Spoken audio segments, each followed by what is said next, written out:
Joyce Marilyn Meyer-Sommers was born in 1927 and raised on a Davenport, Iowa farm with 4 siblings.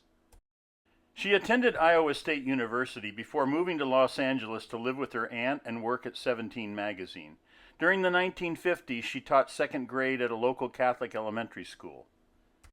Part of the motivation for her relocation was her strained relations with her family, particularly her mother. During the 1960s, she began psychiatric treatments and attempted briefly to reconcile.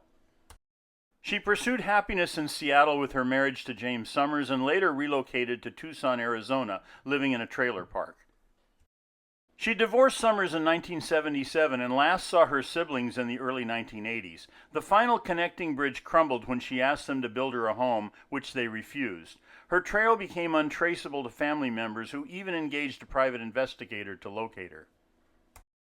On December 18, 1996, shortly after opening hours at 9 a.m., workers at the Pleasant Valley Memorial Cemetery discovered the body of a woman near the children's section of the cemetery. A bag was secured over her head with tape. She was dressed in a red shirt, blue pants, and jacket.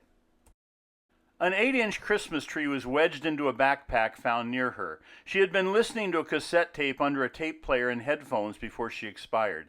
She penned 2 notes, one indicating not to wake her until her eternal sleep.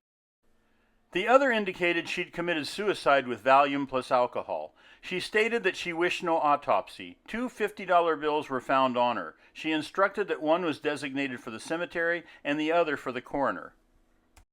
There were no documents indicating her identity. She was dubbed the Christmas Tree Lady by authorities and estimated to be aged 50 to 70 years old.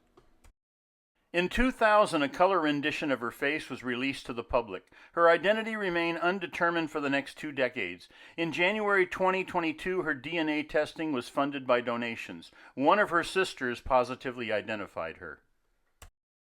There remains questions as to why Joyce Sommers selected the children's section as her suicide site while keeping her identity anonymous. Her sister speculated that it might be symbolically representing her perception of parental abuse. She also maintained that her sister never bore children, despite a large scar across her stomach, possibly indicating a cesarean section.